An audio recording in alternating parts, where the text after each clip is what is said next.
Okay, so I guess I had to make two videos. All right, so number one asks you first for a definition of momentum, which is simply a moving body's mass times its velocity. And it wants to know the formula, which is mass times velocity, which is P equals mv. And the units are kilo. Oh my gosh. Sorry, I've been out there we had a little fire tonight, and I just realized my hands are really still kind of ashy. And the units are kilogram meters per second. So C asks us for objects moving at the same velocity, one having more mass will have more momentum because P equals mv. The higher the mass, the higher the momentum. Same thing with the next one. The higher the velocity, the higher the momentum. And at rest, if you have zero velocity, you have no momentum. So let's look at part D. And so a couple of you had said, I really don't know when to use which formula. So that's why I chose these. Part D simply wants you to find the momentum of a 1,000 kilogram car moving at 20 meters per second. So you simply do mass times velocity, and this will give you the momentum, which is 20,000 kilogram meters per second. And then on the next one, it asks, sorry, my eyes, sorry. What is the momentum of, oh, that's a lie.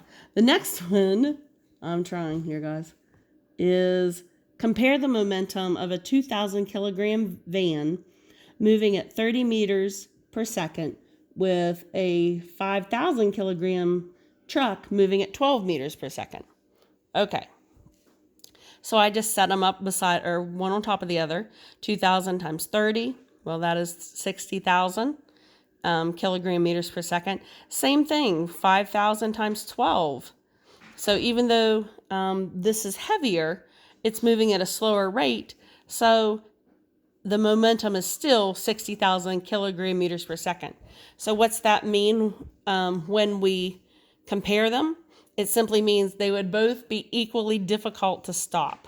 All right, number two, we're looking at impulse. And impulse is equal, stop it, Emma.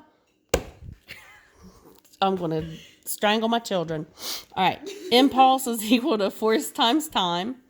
And that's force times the change in time. And impulse can use the variable I, or it can use change in P. These two things mean the exact same thing. And the units for impulse are Newton seconds. So part B asks us 40 Newton force applied to an object for 5 seconds. What's the impulse? Well, you just do 40 times 5, and it's 200, and then the units are Newton seconds. Newtons times seconds. Part C, 300 Newton force applied to an object for 10 seconds. What's the impulse? So you do 300 times 10, and you get 3,000 Newton seconds. Okay, so now we've done just impulse and just momentum. Now we're going to switch it up a little. So we know that impulse changes momentum. I think I used the example the other day. If you are flying down the hill in a sled and you hit a tree, that tree, the moment you hit the tree is the impulse, and the tree is changing your momentum. All right. So, and then the formula is the change in momentum is equal to force times time. So you could set it up to look at the delta P, or change in momentum, is F delta T, but it's also equal to, and ignore my scribbles, it is also equal to mass times the velocity of, or the final velocity, minus mass times initial velocity. So this is also the change in momentum. Okay?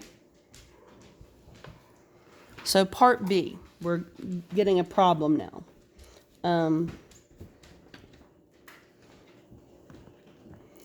A 0.144 kilogram baseball approaches a batter with a speed of 30 meters per second. The batter lines the ball directly back to the pitcher with a speed of 40 meters per second. Find the impulse exerted on the ball. If the bat were in contact for 0.012 seconds, find the force. All right, so I'm going to take us through step by step, and then we're going to stop. So the first thing I want to do is find the impulse on the ball. Well, it's not that easy because they only give me mass, initial velocity, final velocity, and remember, since it's going the opposite way, I put a negative there. Doesn't mean it's going below zero. It means it's going the opposite way from the batter towards the pitcher. And there's the time for us to use later. So the impulse is going to be mass times final velocity minus mass times initial velocity. So you set it up like this, and I know I really squeezed it in there. So the mass stays the same, 0.114 kilograms. The final velocity is negative 40 meters per second. Now we're going to subtract the mass, 0.114 kilograms, times the initial velocity, which is 30 meters per second. And so once you calculate this, you're going to get an impulse of 10.08 kilogram meters per second. Remember, the I, or change in P, equal the same thing. Now it asks us to find the force that the bat exerted on the ball. So we use the formula, the change in P equals force times time. Well, we already solved for the change in P. We know that it's 10.08 kilogram meters per second because that's what we found up here. And now we want to find the force. Well, we know the time. So I'm going to divide both sides by t, and that cancels that out. So now I'm going to come over here and divide the change in P divided by the change in time. And so this is what your formula will look like. It'll be the change in momentum, which we calculated at 10.08 kilogram meters per second, divided by the change in time, which is 0.012 seconds. That's what was given in the problem. And what that shows me is that it's 840 newtons toward the pitcher. Now, I think this is the point where everybody keeps getting a little mixed up because you're not sure where to put these final velocities, initial velocities, and how to solve more in depth. And I feel like you'd be a lot more confident if we were right here together, and I just feel like I do a better job when we're right here. And I worked out parts C and D, and I'm going to let you see this. So, if you did it and you want to see if you were right, here it is. And you can pause that and take a look at it. But because most of you do not have to take the final exam, this isn't something that is going to be the end-all be-all for you. So I'm going to end that right there. And I am also ending this chapter right here because it does get more complicated, and it's something that we really need to do a hands-on lab to make it make sense. And I hate that we can't do that. I'd love to take you down to the gym and bounce basketballs on the wood, bounce a basketball on concrete, bounce basketballs on carpet, so that you could see how momentum is conserved. But we don't have that luxury. And guess what? You guys only have a few more days until the semester is ended. I hope you learned as much as you could with our classes like this.